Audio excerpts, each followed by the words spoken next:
Karine and Fred met when they were still young, at a time when life was full of dreams and possibilities. She, a dedicated nurse, had a warm smile that lit up the corridors of the hospital where she worked. Fred, on the other hand, was a skilled plumber whose calloused hands told stories of hard and honest work. His easy smile and relaxed demeanour won the sympathy of the clients he served. Their meeting was like a small miracle of everyday life. Fred had been called to fix a leak at the hospital where Karine worked. While he concentrated on tightening a stubborn valve, she hurried down the corridor carrying a tray of medications. It was then that their eyes met for the first time, and something inexplicable happened. Karine felt her cheeks blush, while Fred almost let the wrench slip from his hands. In the days that followed, Fred made up excuses to return to the hospital, claiming routine checks on the pipes. Karine, in turn, started doing extra rounds on that floor, hoping to encounter the friendly plumber again.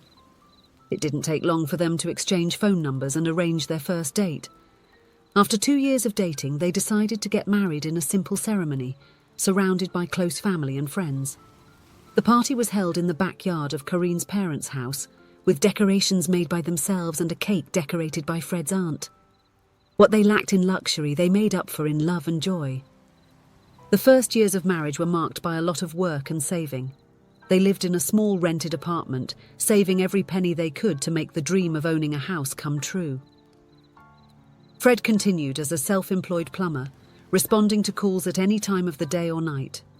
Karine continued in nursing, doing extra shifts whenever possible. As time went by, their efforts began to bear fruit. Fred, always visionary, realised he could expand his services. With the savings they had set aside and a small loan, he opened his own repair and maintenance company. Initially, it was just him and an old van, but gradually he started gaining clients and building a solid reputation in the city. Karine, on the other hand, received an offer to work as a sales representative for a pharmaceutical brand. The opportunity came after one of the doctors at the hospital, impressed with her knowledge and charisma, recommended her for the position. She hesitated initially, fearing to leave nursing, but Fred encouraged her to accept the new challenge. The change in Karine's career brought new experiences for the couple. The salary was considerably higher, and she began attending more refined environments at corporate dinners and pharmaceutical industry events. At first, Fred quickly realised that he would not feel comfortable in that world so different from his own. "Karine, I think it's better if you go to these events alone," Fred said one evening. "I would feel like a fish out of water there, and I'm afraid I might end up embarrassing you." "Are you sure, love?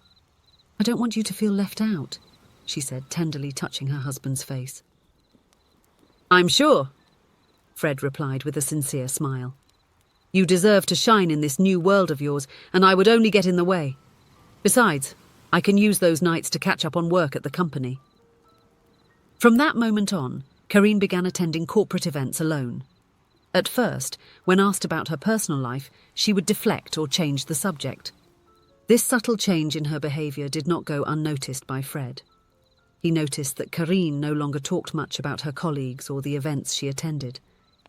When he asked how a particular dinner had gone, he received vague and evasive responses. "It was good as always, nothing special," she would say, quickly changing the subject. Fred felt a pang of sadness, but assumed it was just the natural result of the different paths their careers had taken. He focused more and more on his own company, which was growing steadily, demanding more of his time and energy. Meanwhile, Karine found herself increasingly immersed in a world of appearances and status. Her colleagues, mostly single and independent women, talked about expensive restaurants, exotic trips, and complicated relationships with executives. Karine found herself comparing her life to theirs, feeling a confusing mix of pride and shame. Pride because she had a faithful, hard-working and loving husband like Fred. Shame because he didn't fit the sophisticated standard her new social circles valued. This internal conflict ate away at her, causing her to become emotionally distanced from both work and home. One particularly difficult night, after a corporate dinner where she was insistently questioned about her personal life, Karine came home to find Fred asleep on the couch. He had waited for her, with dinner ready on the table and a bouquet of wildflowers he had picked on his way back from work. The sight of that simple and loving scene brought tears to her eyes. "What am I doing?" she thought, sitting next to her husband and gently stroking his hair. Fred slowly opened his eyes, smiling when he saw her. "Hi, love. How was the dinner?" he asked, still sleepy. Karina hesitated for a moment, feeling the weight of all the omissions and half-truths she had been telling. It was like always," she replied, forcing a smile. In the days that followed, Karine found herself increasingly divided between two worlds. At home with Fred, she felt loved and safe. At work and social events, she lived a constant act, omitting important parts of her life and feeling more and more disconnected from herself. This duality reached its peak on a Friday night during an important business dinner at one of the most elegant restaurants in the city. Karine was seated at the table with colleagues and potential clients, all impeccably dressed and talking about international travel and investments. "And you, Karine? Are you dating anyone?" one of the executives asked. Karine felt her heart race. For a moment she considered telling the truth, talking about Fred and the love they shared. But the fear of not being understood, of being judged, spoke louder. "Oh, my personal life is complicated," she replied, feeling a knot form in her throat. "Very focused on my career. You know how it is." The people at the table nodded understandingly, and the conversation moved on to other topics. Karine, however, felt deeply uncomfortable with the lie she had just told. It was as if she had betrayed not only Fred, but herself. As the night progressed, Karine excused herself and went to the bathroom, needing a moment alone to gather herself. Upon arrival, however, she found the door closed with a sign indicating it was under maintenance. "Sorry, ma'am, but we had a problem with one of the toilets," explained a restaurant employee. "A technician is working and should be finished any moment now." Karine nodded, resigned, and decided to wait. A few minutes later, she heard a familiar voice coming from inside the bathroom. Her heart skipped a beat upon recognizing Fred's deep and kind tone. "All done here. The bathroom is ready," said Fred, emerging from the room carrying his toolbox. Karine's eyes widened in surprise. "Fred? What are you doing here? Why isn't one of your employees here?" she asked, looking around nervously to see if any of her colleagues were nearby. Fred smiled upon seeing his wife, but immediately noticed her worried expression. "Hi, love.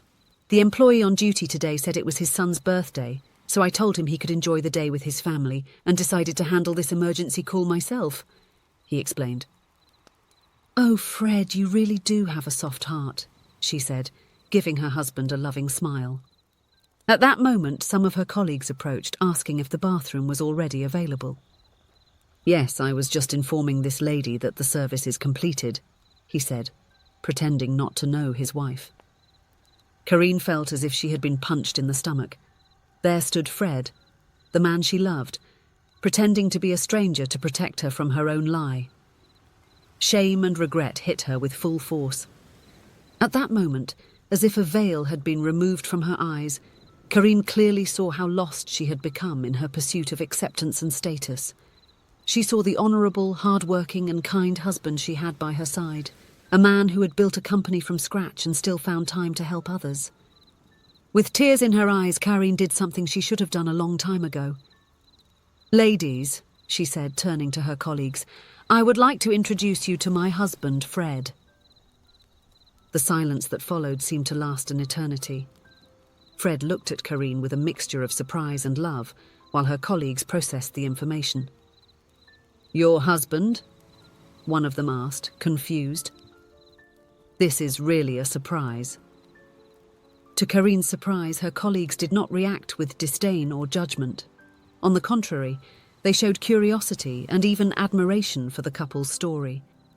"So you are the owner of that maintenance company that everyone recommends?" one of them asked Fred, who nodded modestly. The conversation flowed in a surprisingly natural manner. Fred, with his simple and charismatic way, soon captured the group's sympathy. Karine watched, amazed, how her husband stood out, not for the sophistication of his clothes or the status of his job, but for the genuineness of his character.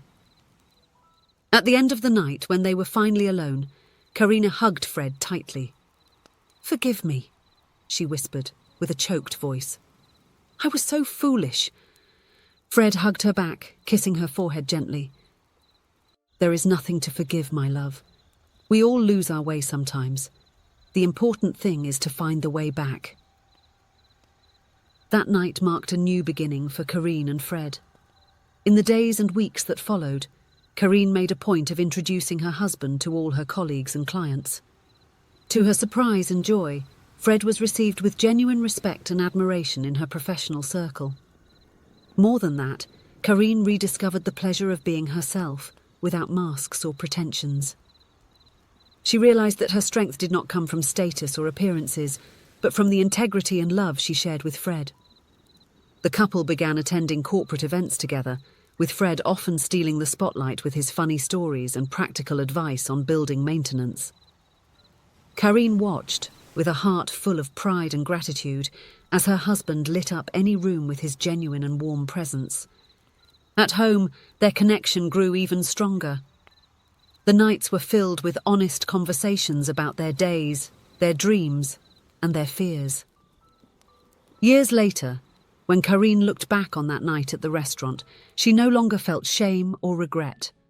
On the contrary, she saw that moment as a turning point, the instant when she chose authenticity over appearances, love over status.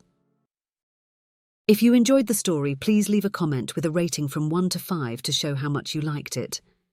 Also, watch the video that is now appearing on your screen. See you soon.